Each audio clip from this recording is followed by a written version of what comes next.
2절에서 4절입니다. 야고보서 1장 2절에서 4절까지 우리 한 목소리로 같이 읽겠습니다. 시작. 내 형제들아, 너희가 여러 가지 시험을 당하거든 온전히 기쁘게 여기라. 이는 너희 믿음의 시련이 인내를 만들어내는 줄 너희가 알미라. 인내를 온전히 이루라. 이는 너희로 온전하고 구비하여 조금도 부족함이 없게 하려 함이라. 아멘. 오늘은 시험을 당하거든 이런 말씀 함께 나누도록 하겠습니다. 내 형제들아, 너희가 여러 가지 시험을 당하거든 온전히 기쁘게 여기라. 이는 너희 믿음의 시련이 인내를 만들어내는 줄 너희가 알미라. 인내를 온전히 이루라. 이는 너희로 온전하고 구비하여 조금도 부족함이 없게 하려 함이라. 처음 단어부터 보시면 형제들아 그랬어요. 내 형제들아. 형제라고 말한 것은 아델포스거든요. 아라는 것은 똑같다 그런 말이 같은. 델포스가 이제 아이를 임신할 때 엄마의 모태예요. 그래서 모태가 같으면 형제죠. 남성명사 오스가 있으니까 형제지요. 에가 붙으면 아델페 하면 여성명사 어미가 붙으면 자매가 되겠죠. 똑같아요. 아델포스, 아델페. 그래서 형제 자매는 같은 곳에서 나오면 형제예요. 고린도전서 말씀을 보시면 우리에게는 한 하나님 아버지가 계시고 한 주 예수 그리스도가 계시죠. 한 하나님 아버지, 한 주 예수 그리스도. 그래서 우리는 형제 자매죠. 아버지가 둘이면 형제가 아니죠. 한 아버지니까 형제예요. 한 주 예수 그리스도의 자녀들이니까 형제 자매죠. 히브리서 2장 11절에 보면 거룩하게 하시는 예수님하고 거룩하게 함을 입은 우리 그리스도인들이 한 하나님에게서 나왔어요. 그래서 예수님이 우리를 형제라 부르시는 것을 부끄러워하지 않으셨대요. 그러니까 예수님도 우리에게 형제 자매라고 부르시는데 거룩하게 하시는 예수님이나 거룩하게 함을 입은 성도들이나 다 동일한 한 아버지 하나님에게서 나왔기 때문에 우리를 예수님이 형제 자매라고 부르는 것을 부끄러워하지 않는 것이죠. 그래서 제가 그 부분을 설교할 때 설교 제목을 형님 예수 이렇게 했어요. 예수님한테 형님이라고 부르는. 자매님들은 오빠 예수죠. 오빠. 예수 오빠. 예수님께서 한 하나님에게서 우리가 나왔기 때문에 형제 자매라 부르는 것을 제가 가끔 청년들한테 오빠라고 부르라고 목사님한테 그러면 요즘은 안 먹혀요. 그게 몇 년 전엔 통했는데 왜냐하면 뭐 제가 젊은 목회자였을 때 요즘은 징그럽게 목사님 왜 그러세요? 이렇게 오빠 예수님한테도 오빠라고. 아마 예수님한테 우리가 오빠 오빠 하면 예수님 겁나 기분 좋아하실걸요. 왜요? 한 하나님 아버지 밑에서 나왔기 때문이죠.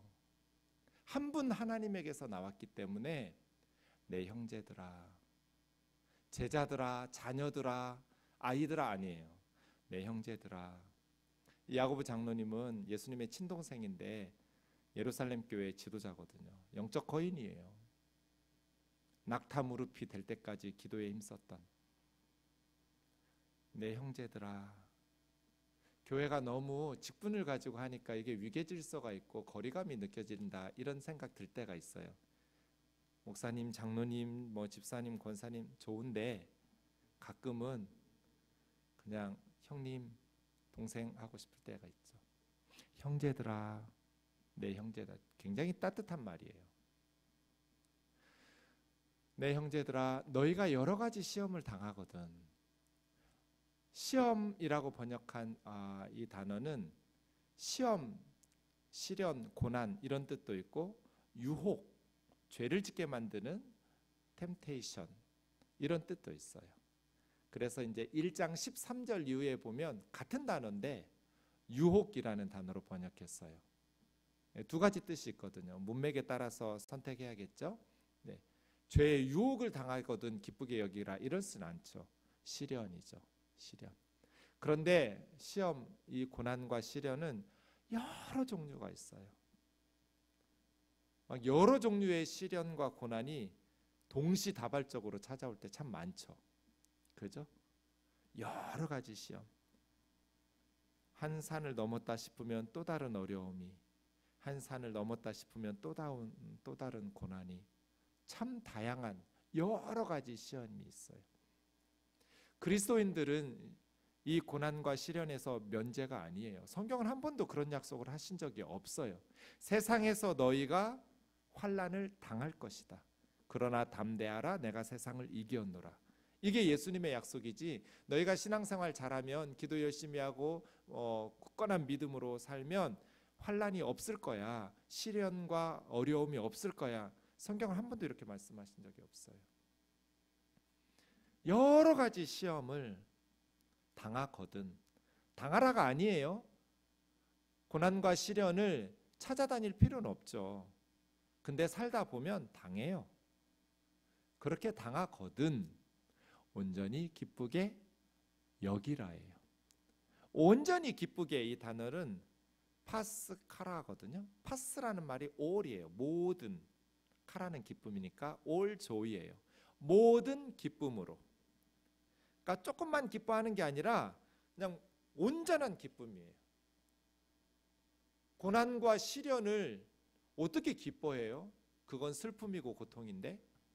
그래서 기뻐하라가 아니에요. 그건 시련이 기쁘면 그 사람은 정신 좀 이상한 거죠. 뭐 자학 증세가 있거나 정신병원 가봐야 돼요. 고난과 시련은 기쁜 게 아니에요. 고통과 환난을 만날 때 기쁘게 여기라는 거예요. 이 여기라고 번역한 단어는 사실은 통치자라는 명사형으로 쓰면 그렇거든요. 그러니까 온전한 기쁨으로 다스리라는 거예요. 이 단어는 간주하다, 생각하다 그런 의미도 있어요. 그래서 온전한 기쁨으로 간주해라. 고난과 환난은 기쁜 게 아니니까, 그건 역경과 시련과 고통인데 기쁘게 생각하라는 거예요. 그것도 그냥 작은 기쁨, 부분적인 기쁨이 아니라 온전한 기쁨, 모든 기쁨으로. 이게 무슨 말일까요? 내 형제들아, 따뜻하게 불러놓고는 너희가 여러 가지 환난과 시련, 신앙의 역경을 만나거든, 인생의 고난을 만나거든, 그것을 불평하고 원망하고 왜 이렇게 짜증내지 말고 온전한 기쁨으로 여기라는 거예요. 온전히 기쁘게 여겨라. 그렇게 간주해라. 왜냐하면 3절이요. 이는 너희의 믿음의 시련이 온 인내를 만들어내는 줄 너희가 알미라. 그러니까 환난과 역경을 기쁘게 여기려면 알아야 돼요. 깨달아야 돼요. 무엇을 깨달아야 되냐면 이 환난과 시련이 나에게 인내를 만들어낸다라는 것을 알아야 돼요. 로마서 5장 3, 4절에도 비슷해요. 우리 같이 읽어볼게요. 시작. 다만 이뿐 아니라 우리가 환난 중에도 즐거워하나니 이는 환난은 인내를, 인내는 연단을, 연단은 소망을 이루는 줄 알미로다. 알아야. 환난을 기뻐하라는 거 아니에요. 환난을 어떻게 기뻐해요? 그건 정신 이상한 사람이라니까요. 환난을 기뻐하라가 아니라 기쁘게 여기는 거예요. 환난 중에서도 즐거워하나니. 왜냐하면 어떻게 환난을 기쁘게 여길 수 있냐면 이 환난이 인내를, 인내가 연단을, 연단은 소망을 이루는 줄을 알아야 돼요. 너희 믿음의 시련이 인내를 만들어내는 줄을 알아야 여러 가지 시험을 당할 때 온전히 기쁘게 여길 수 있어요. 그럼 인내라는 게 뭐냐면 휘포모네라는, 휘포라는 것은 어디 아래, 모네는 견디다예요. 어디 아래에서 견디다. 어디 아래에서, 대개는 고난과 역경 속에서 무너지지 않고 견뎌내는 힘, 이걸 인내라고 그래요. 어디 아래서 견뎌내는 것. 데살로니가 후서 3장 5절에 중요한 말씀이 나와요. 주께서 너희 마음을 인도하여 하나님의 사랑 안으로 들어가게 하시기를. 맞죠? 우리 마음이 하나님의 사랑 속으로 들어가야 돼요. 그런데 하나 더 있어요. 주께서 너희 마음을 인도하여 하나님의 사랑과 그리스도의 인내 속으로 들어가게 하시기를 원하노라. 이게 바울의 기도예요. 휘포모네는 예수님이 왕이에요. 예수님이 인내의 왕이에요. 예수님은 그 많은 역경, 십자가의 고난도 견뎌내는 거예요. 어떤 상황에서도 예수님이 무너지지를 않아요.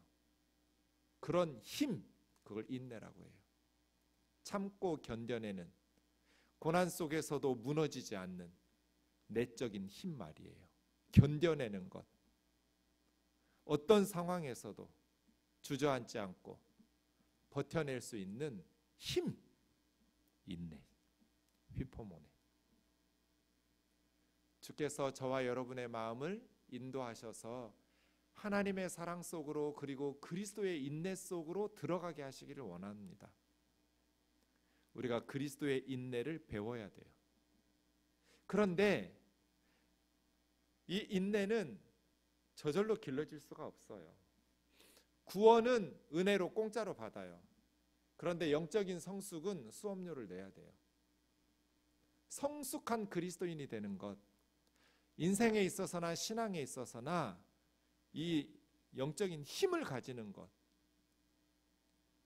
역경과 시련 속에서 가능해요. 너희 믿음의 시련이, 너희 인생의 시련이 너희에게 인내를 만들어내는 줄 알기 때문에. 여러 가지 시험을 당하거든 온전히 기쁘게 여기라는 거예요. 너무 고통스럽죠. 힘들어요. 어떻게 시련을 기쁘게 여겨요? 죽을 것 같은데, 너무 슬프고 힘든데. 그런데 그때 우리가 이 믿음의 시련이 나를 더 성숙한 그리스도인으로 만들어낸다라는 것을 깨달아야 돼요. 4절이요. 인내를 온전히 이루라. 이 말 좀 번역이 매끄럽지 못해서 제가 새 번역으로, 여러분은 인내력을 충분히 발휘하여 조금도 부족함이 없이 완전하고 성숙한 사람이 되십시오. 직역한 거예요. 좋은 번역이에요. 인내력이 충분히 발휘될 수 있도록, 이것이 인내를 온전히 이루라예요. 인내를 온전히 이루라 보다는 인내가 온전한 사역을 하도록 해라, 그런 뜻이에요. 인내가 충분히 발휘되도록 해라. 어떤 상황에서도 참고 견뎌내는 그 인내력이 발휘되도록. 그러면 세 가지예요. 너희가 온전하고, 퍼펙트예요. 온전하고 구비하여. 그 다음 보시면 구비라는 단어는 저 구자가 갖출구예요. 갖출비. 필요한 것들을 빠짐없이 모두 갖춘다, 구비한다. 모든 면에 있어서 잘 갖춰진 사람, 조금도 부족함이 없는 이런 사람을 성숙한 그리스도인이라고 그래요. 인내가 너희 가운데서 충분히 사역할 수 있도록, 인내력을 발휘해서 그 인내 속에서 참고 견뎌내서 너희가 퍼펙트하고 모든 것이 잘 준비되어서 여러 가지 요소들이 잘 갖추어 주어서 조금도 부족함이 없는 성숙한 그리스도인이 되도록 해라. 이것이 야고보서 장로님이 첫 번째 인사말 쓰자마자 본론의 편지의 첫 번째 교훈이에요. 내 형제들아, 너희가 여러 가지 시험을 당하거든 온전한 기쁨으로 여겨라. 왜냐하면 너희의 믿음의 시련이 너희에게 인내를 만들어내는 줄 알기 때문에. 그 인내를 온전히 이루어가라. 그러면 너희가 온전한 그리스도인, 모든 면에서 잘 구비된 성숙한 조금도 부족함이 없는 그리스도인이 될 것이다. 이죠. 그래서요. 우리 신앙생활에 여러 가지 시련과 역경이 있을 때 그것을 우리의 영적인 성숙, 온전하고 구비하여 조금도 부족함이 없는 성숙한 그리스도인으로 만들어내는 그런 결과들을 만들어내야죠. 영적 성숙에 대해서 히브리서 5장 12절에서 14절 보면 예수 믿은 때가 오래됐으니, 여러분 예수 믿기 시작한 지 몇 년 되셨어요? 각자 다르겠죠? 예수 믿은 때가 오래되었으니 마땅히 선생이 되어 있어야 되는데 늘 다시 하나님 말씀의 초보를 배워야 될, 단단한 음식은 먹지 못하고 젖이나 먹는 어린아이처럼 말이에요. 예수 믿은 지 오래됐는데 젖만 먹고 사는 갓난아이처럼. 13절, 젖을 먹는 자는 어린아이니 의의 말씀을 경험하지 못한 자요. 단단한 음식은 장성한 자의 것이니 그들은 지각을 사용함으로 연단을 받아 선악을 분별하는 자들.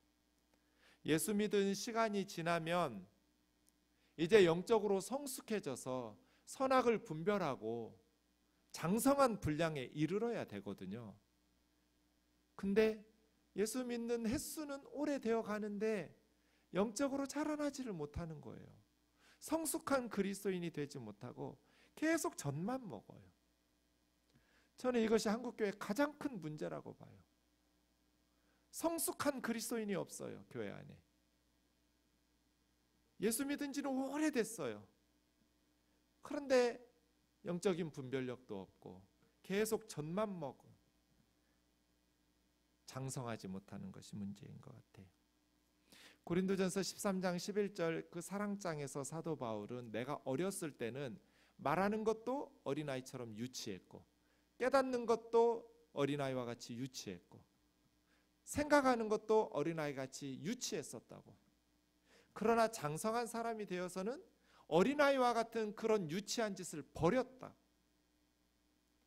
처음에는 당연히 유치하죠. 어린아이 같죠. 말하는 것도 어린아이 같고 깨닫는 것도 어린아이 같고 판단하고 선택하는 것도 어린아이 같아요. 그런데 영적으로 장성한 사람이 되어서는 어린아이의 일을 버려야죠. 예수 믿은 지 오래되었으면 성숙한 그리스도인이 돼야죠. 완전해야죠. 구비해야죠.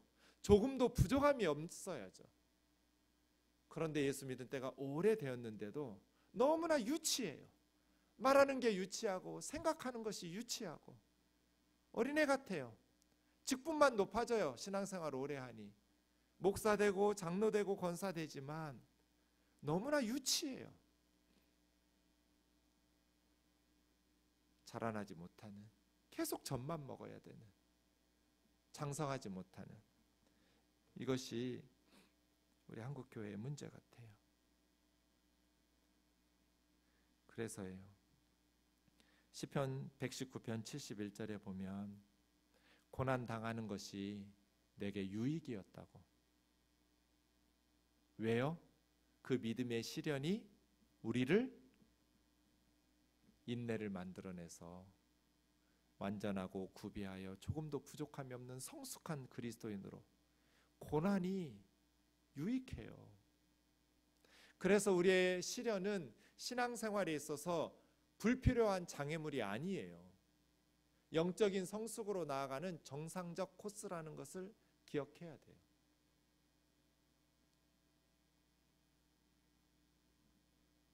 온실 속의 화소처럼 오냐오냐 하면 콩나물 돼요. 근데 똑같은 콩을 밖에다가 심어놓고 비바람 맞고 눈보라 맞으면 콩나무가 돼요. 온실 속의 화초처럼 역경과 시련을 견뎌내지 못하고 하나님께서 우리를 덜 사랑하셔서 시련을 주시는 거 아니에요. 하나님께서 우리를 미워하셔서 시련을 주시는 거 아니고 하나님께서 능력이 부족하셔서 우리가 고난당하는 걸 지켜보고 계시는 거 아니에요. 우리 믿음의 시련이 우리에게 필요하기 때문이에요. 우리는 죽을 것 같지만 그건 우리에게 불필요한 낭비되는 장애물이 아니에요. 그 믿음의 시련은 우리가 영적인 성숙으로 나아가는 하나님의 정상적인 코스웍이에요. 그래서 여러 가지 시련이 우리에게 찾아올 때 기쁘게 여기라는 거예요. 이 시련을 통해서 똑같은 상황을 만나도 어떻게 그 사건을 해석하느냐에 따라서 결과가 달라요. 똑같이 자식 죽었어요. 곧 세월호 오죽인데요. 똑같이 수학여행 가던 자기 자식 죽었어요. 소중하지 않은 자식이 어디가 있어요? 가슴 찢어지지 않는 부모가 어디 있어요? 똑같은 사건을 당했는데 5년이 지난 지금 제가 보니까 반응이 다 달라요. 어떤 사람은 같이 따라 죽었어요.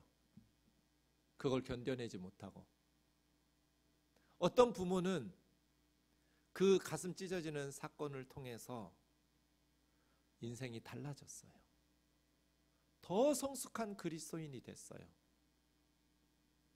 똑같은 사건을 겪는다고 해서 결과가 다 똑같은 게 아니에요. 어떤 사건이 우리에게 영향을 주지 않아요. 그 사건에 대한 내가 받아들이는 해석이 영향을 주죠.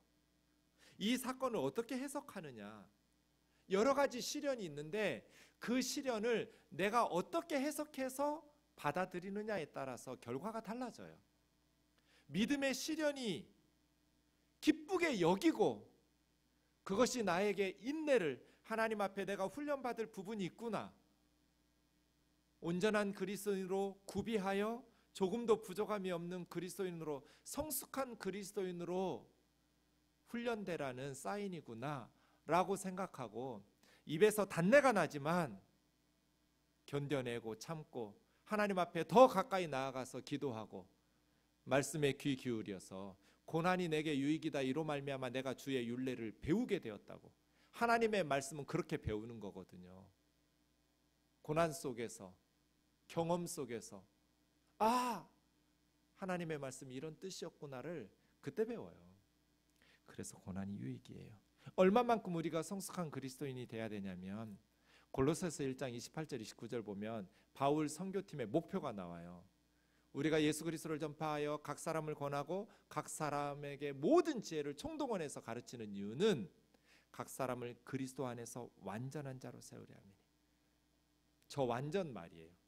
오늘 완전하고 구비하여 조금도 부족함이 없도록 그리스도 안에서 완전한 자로 세우는 것. 성숙하다 못해 성숙을 뛰어넘었어요. 완전이에요. 이것이 바울의 사역의 목표였어요. 이것을 위해서는 두 가지가 필요한데 성령의 역사하심을 따르고 나도 힘을 다하여 수고하노라. 이게 목회죠.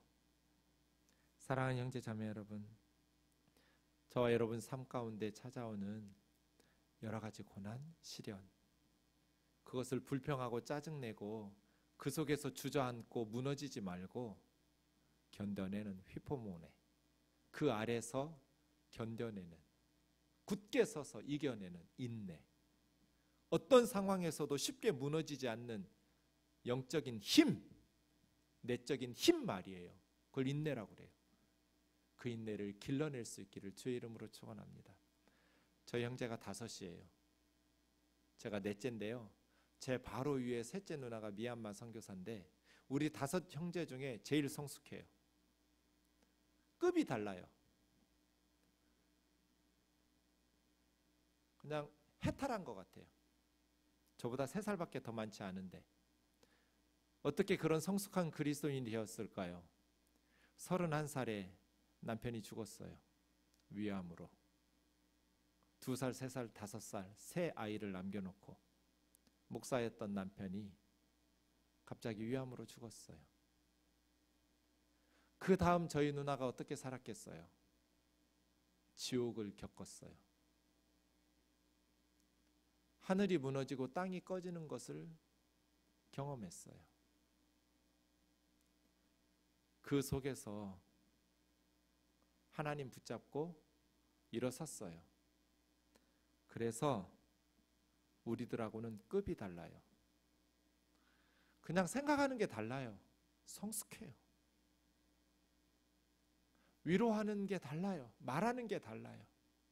깨닫는 게 달라요.